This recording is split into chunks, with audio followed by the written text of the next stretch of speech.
I'm Zulu. Yeah. Right? I walk through the door first before a woman. That is Zulu. You know, I personally believe that Winnie Mandela struck the window, that flung the stone that cracked the apartheid window open whilst Nelson was in jail, but she doesn't get any recognition. I also want to deal with the contradiction amongst women, because they mostly label the black man as the enemy, but I see women breaking each other down. You don't know what it is to be a black woman, and you don't know what it is to be a woman. You have no history, black person. You've never existed outside of whiteness because you are a shadow. You make whiteness exist.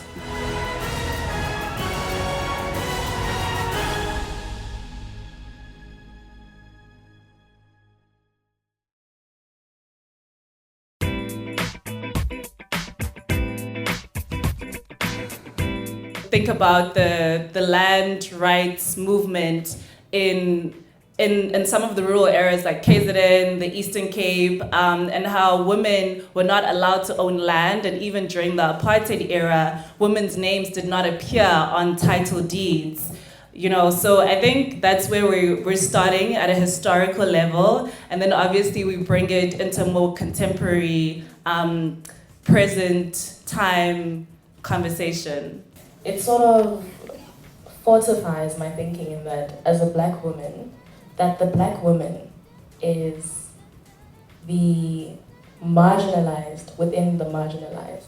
Our world and the way that it has come to be is defined by whiteness, right? So black women are the niggers of this world, of everything, right? So I think, especially as African feminists, if you identify as feminist, trying to position yourself in a space of whiteness and trying to sort of be integrated or belong in that space, or define yourself by white definitions of equality or equity or feminism or whatever it is problematic in itself, because it cannot be translated into our situation. We can't.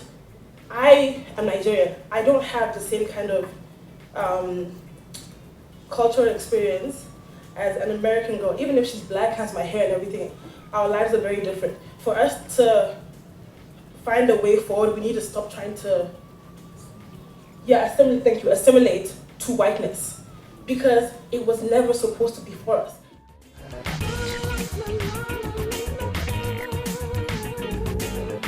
What I want to know is, like, what do women really want? Do you guys aspire to be like men, or do you want men to perform your gender roles so that you can feel equal? Black men want a confident woman, but at the same time you want someone who's submissive, someone who just goes with the flow. You need to decide what type of black woman you want. Do you want to be living in the times of now, where black women have moved from being oppressed and being a submissive and want to be women who are heard and have a voice? Or do you want a woman who's just going to go with the flow and not do anything and not have a mind of her own? Because I feel like, how are we going to ever be respected as black people as a whole if we're still oppressing our people ourselves? It doesn't make sense. We need to fix that problem.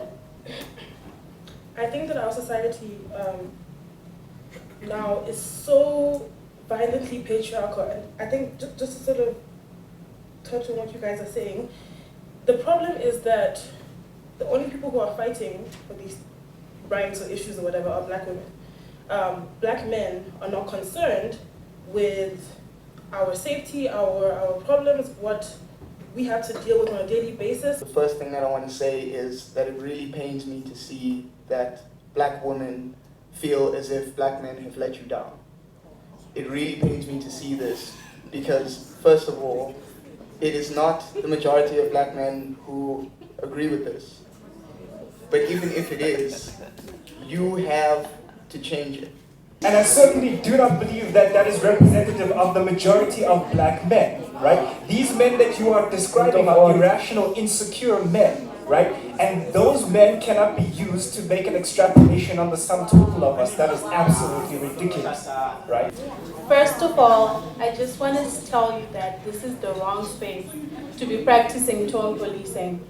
I don't think that you have got the right to come here and try and define our struggle, put it in your words, deconstruct it in your understanding, and then try and package it for us in some little box we're supposed to appreciate. Often the ones who are creating the problems that I have to deal with are the black men. I think that instead of speaking about how to change it, simply smash patriarchy. I see a lot of men here putting up your hand, and I don't understand what's happening. Because to begin with, this is an education. It's an education. So for me, what mine is that men's contribution to this discussion should be limited to question, and even that is graceful. Where do we change the socialization of black women in society? We don't change it by ousting the type of people who we need to change. We understand that there's people like Dallas. We understand that there's white people in the society. We understand that there are men who are still so enshrined in their patriarchy that they will not come out of it. But we need to confront these people instead of not letting them have a voice in spaces like this. I was sharing the other day a personal story of how I was walking through the Johannesburg CBD and I happened to be wearing a short dress. I'd heard stories of how women are abused whenever they wear short things in the CBD, but I mean, I hadn't anticipated, you know. So I was walking through with my sister and we literally had to fend off physically men trying to touch me, and it really scared me to the core. And I think it speaks of our society, especially in South Africa. As a woman, it actually is not, we are afraid in our homes, we are afraid when we walk out into the street. It is not conducive to be a woman in South Africa right now. I don't know how most of us survive, because our society is just not about respecting women. And I think it goes back to what she's saying about how then, in order to effectively smash patriarchy, it's how we raise our kids, it's how we raise our little boys especially. But I'm saying we are women right now, right? So can we acknowledge our poverty, can we acknowledge our blackness, but also can we pay attention to our womanity and stop validating the black man within our space as well. You know what I mean? Because he is oppressing us almost the more, because there's no reason for you to do this, because you know what it is to be oppressed. And the thing is, what happens with black men is that you've been castrated by the white man, and so the only way to prove that you are a man is to penetrate a woman. And what is the closest woman to you? Me. And we are being penetrated constantly, but they are still speaking in our space for some reason. And it's interesting because you can't run away from black men. They're in your bed, they're in your belly, they're coming out of your vagina sometimes, you're giving birth to them. They're your father, they're your brother. You can't run away from them, right? Even if you marry a white man, you could still give birth to a black one. Cool. I'd like to start by saying I apologize as a white person for taking up time that could be used in this space by a black women specifically. What can I say? I really love my own voice. That being said, I have two quick points. Firstly, on this idea of biology, I'd say it's plausible that this is where patriarchy began, when it was literally you needed a hunter to go hunt a lion, right? And it's maybe still true in lower income families when you're speaking about mines. But being a CEO isn't physically demanding. Having the exact same job at Woolies and getting paid 75 cents on what the man makes isn't because you're less physically able. It's because patriarchy says you don't deserve as much as I do because you weren't born with a penis, right?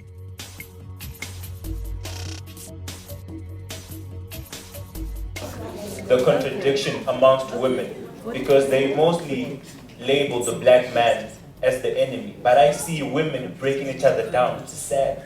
Women not uplifting each other themselves. Women breaking each other, judging each other. I will give an example. A lot of women were busy judging Bonang.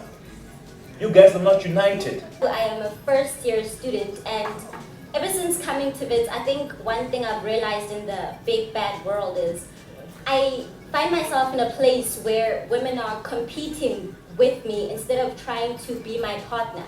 I find myself seeing terms like there's such a thing as a real black woman or a real woman as if there's like a fake woman. I see myself in a place where some women find themselves as more women than other women.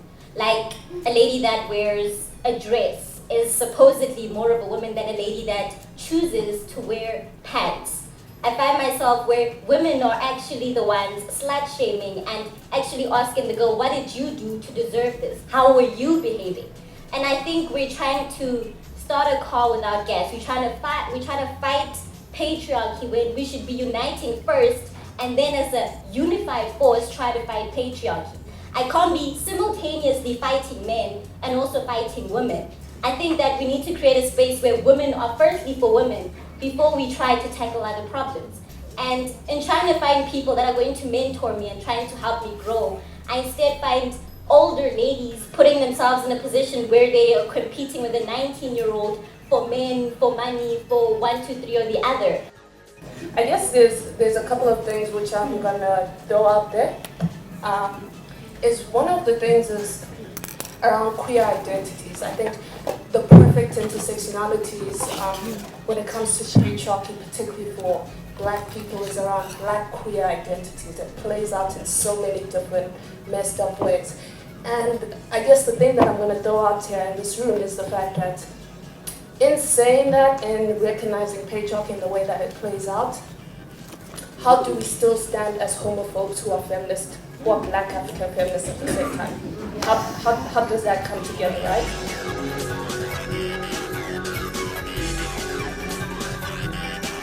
So what has African culture done, and how do you address the complicity or the violence that African culture subjects black women to? There's a place in Umlazi, I can't remember what section, where women are not allowed to walk around in pants and they're not allowed to walk around with red lipstick. There's no white people there. So where do those ideas come from, and how do you address that? I've always felt like my showing respect to my culture hinges on my ability to show respect to men in my family or to men in my culture. And I feel like that definition of showing respect to men is very distorted. So respect is kneeling down and bowing and handing your food without even looking at a man. So that's how respect is defined in culture.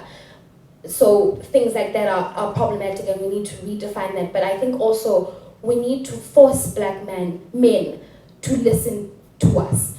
Is it still useful to have cultural values? Is it not? Why should we pick and choose? Who decides when do we pick and choose? Is there consensus? Is there an actual black African feminism? That is like, if somebody says, I want a direction, is there direction? Is there sort of, are we united in some sort of ideology? Yeah.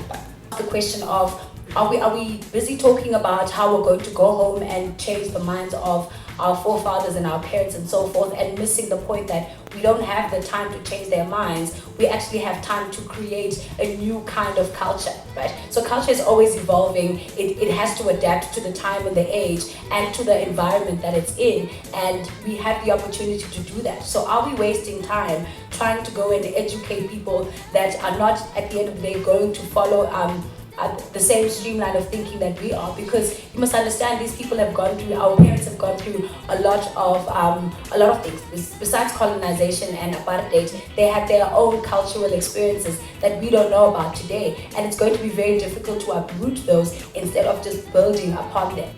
I don't know if it's undesirable or not to mix the black struggle all together with the female struggle, because the females have they have some unique struggles within that black struggle, which means that it is bigger than ours.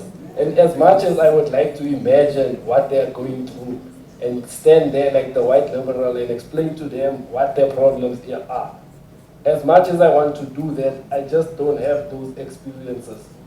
and I am diluting their struggle if I am going to stand there next to her and say, we are feminists. It's like someone getting paid 1,000 rands and another one getting paid 50 rands, and you say we are both poor. My broader concern, I guess, is how do we dispense the discourse properly, especially in urban South Africa. So for example, I mean, it's very easy to have a conversation about feminism in Wits University, you feel me? The discourse is very free to have it here. But how do we then make it relevant in the taxi rank? How do we make it relevant in Helen Joseph Hospital, in the church?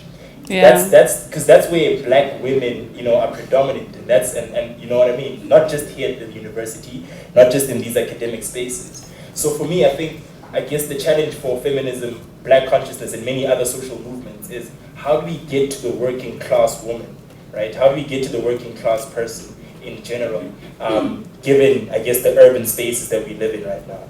So going forward, as allies of feminism and African feminism, what is then prescribed to black males that we should be doing to conscientize other black males about an African version of feminism?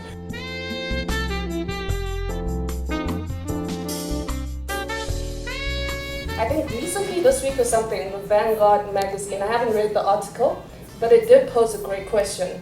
Is this idea of, can you be a Christian feminist? The role of religion, which is surprisingly hasn't actually been spoken about here. The role of religion in institutionalizing certain power dynamics, right? I'm not going to name it, I just questions for the floor. But then what do you do with the women who themselves are not progressive, who are problematic, who are just as violent in a feminist space than a man would be, probably? So the agents of patriarchy, women as agents of patriarchy.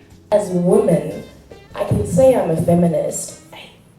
I can say I'm a feminist, but within my own personal life, I still want my man to be taking me out and paying for the bill. I'm not saying, please understand where I'm coming from. I'm not saying anything else is wrong, and I'm not right, but this is my revelation. I don't need you to tell me that I am impoverished in the mind just because I decide that I want to wash the dishes for my husband. I want to clean and I want to do this for my husband because for me, that brings me joy. That's me being a woman. And I think that we create this term where there's one way to define a woman, whereas there's a multitude of different women in this room alone. We all have, there's afro, there's braids, and we find women themselves saying that, no, why are you not putting on a weave? As if that's gonna make me more of a woman, that's gonna make me more prettier. And I feel that we need to firstly unite in this struggle before we can try and fight things like patriarchy. We need to unite, otherwise we're going to fail before we even start.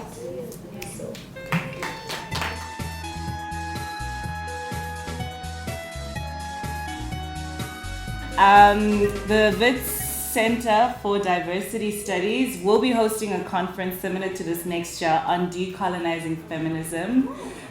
So hopefully you'll be part of that conversation as well.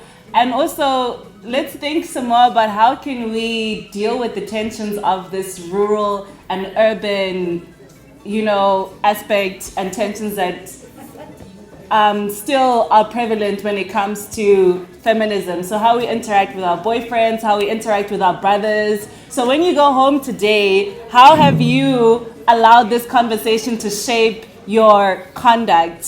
I think in just those small ways. Thank you guys for coming through.